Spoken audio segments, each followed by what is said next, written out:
विद्यालय के हिंदी विभाग के अवकाश प्राप्त अध्यक्ष डॉक्टर राम जी, विशिष्ट अतिथि काशी विद्यापीठ के पूर्व आचार्य एवं विभागाध्यक्ष हिंदी विभागाध्यक्ष डॉक्टर श्रद्धानंद जी, उदय प्रताप कॉलेज के अंग्रेजी के आचार्य डॉक्टर शरद कुमार श्रीवास्तव जी, जिनके नाम मैं नहीं भी जान रहा हूँ, यहाँ पर उपस्थित सभी मनुष्यों का सिर झुका के प्रणाम करता हूँ, वंदन करता हूँ, नमन करता हूँ, अभिनंदन करता हूँ।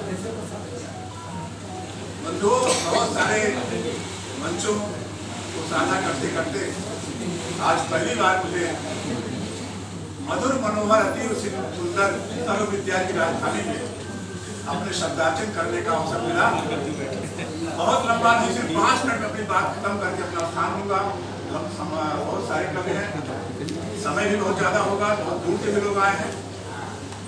और मैं जब यहाँ आया, मुझे सबसे पहले डॉक्टर शंभुनाथ सिंह जी के चित्र को देख करके अपने पिता की याद आई। मैं शिक्षक पुत्र हूँ और शिक्षक शब्द सुनते ही मैं विनयावरत हो जाता हूँ। शिक्षक ही वह ऐसा महामानव है, ऐसी आत्मा है जो आजीवन अपनी आहुति देकर भारत के भविष्य अपनी तूलिका से संवारा करता है। और तूलिका से नहीं संवारता, भारत के भविष्य में भी अपना भविष्य भी देखता है।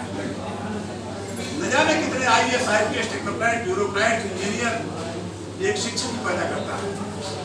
अगर हिंदुस्तान की आकृति वैश्विक पटल पर भारतीय चिंतन धारा और दर्शन के लिए जानी जाती है, तो बंधुओं सिर्फ शिक्षकों से जानी जाती है।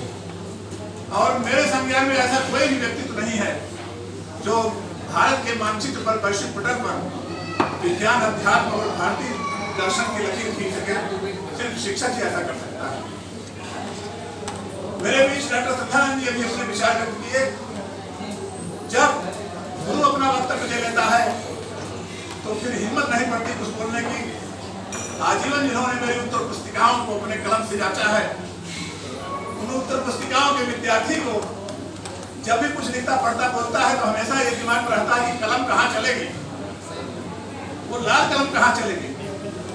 और उनके संवारते संवारते भी हमारे ऐसे विद्यार्थियों का, अकिंचन साहित्य अनुरागियों का एक चेतना डेवलप होती है, चेतना का विकास होता है। डॉक्टर श्रीवास्तव जी यहाँ बैठे हैं, जिन्होंने अपने तरन्नुम में प्रेम सुनाया, मैं सुनता रहा हूँ, कई सालों से फेसबुक सुनता रहा हूँ।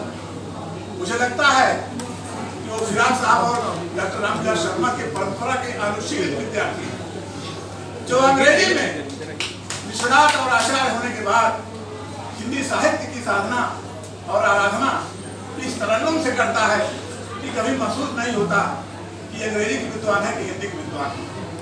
सीधे विषय पर आता हूँ। डॉक्टर शंभुनाथ सिंह जी सिर्फ शिक्षक नहीं थे, जैसा कि पढ़ा भारतीय राष्ट्रीय आंदोलन में उनकी अहम भूमिका थी। भारतीय राष्ट्रीय आंदोलन में वो स्वतंत्रता संग्राम सेनानी भी रहे। जैसा कि पढ़ा भगत सिंह, आजाद, चंद्रशेखर, राम प्रसाद बिस्मिल के परम मित्र सचिन चंद्र सान्याल के साथ भी आदरणीय शंभुनाथ जी ने स्वतंत्रता आंदोलन में अपनी सहभागिता की।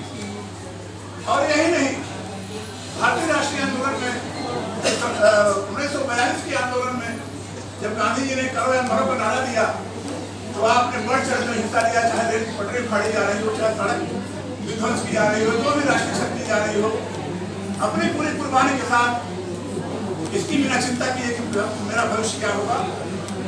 और बाद में गांधी जी के लिए उन्होंने एक हरिजन कविता लिखी।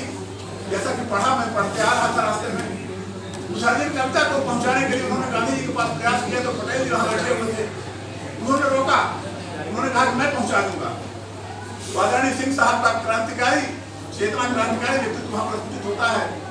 उन्होंने पटेल जी से कहा कि अगर आप पटेल हैं तो मैं सिंह हूँ, ये कविता मेरे हाथों द्वारा ही गांधी जी को पहुंचाई जाएगी। और गांधी जी को पहुंचाया उन्होंने। तो भारतीय राष्ट्रीय आंदोलन का वो अमर सिपाही, जिसके कारण आज हम आजाद हिंदुस्तान में सांस ले रहे हैं, जिसके कारण आज हम आजादी के पर्व को बड़े शान से मनाते हैं, उसमें उसमें उनकी सहभागिता थी। उसके अलावा साहित्य के वरेण्य पुरुष, आदरणीय पुरुष, जिनका 9वीं दशक अभी डॉक्टर सदानंद जी चर्चा किया, 3 दशकों तक 9वीं शब्द का तो जो आविर्भाव होता है मेरे ख्याल से राजेंद्र प्रसाद सिंह जी के द्वारा होता है। उन्होंने इसी पत्रिका में सबसे पहले 9वीं शब्द का इस्तेमाल किया था, बाद में फिर 9वीं दशक करा। और जो प्रगतिवादी चेतना है वो मनवंतर कविताओं से लेकर लगभग सारी कविताओं में डॉक्टर शंभूलाल सिंह जी की कविताओं में देखने को मिलती है। उस प्रगतिवादी चेतना के साथ साथ वो अपने में एक ऐसे महामानव थे, एक इंसान थे। नीरज जी कहते थे कि कवि वही बड़ा होता है जो इंसान बड़ा हो। इंसानियत का सबूत था उनके अंदर।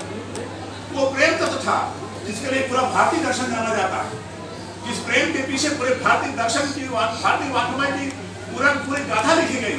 वो प्रेम तत्व जो है वही वो मानवता की पूजा और प्रेम तत्व ही उनकी कविता का वो आधार था।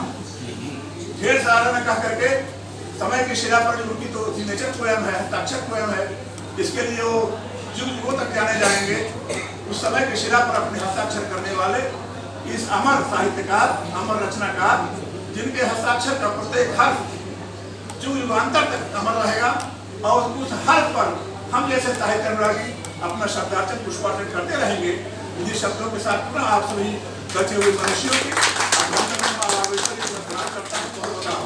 बहुत बहुत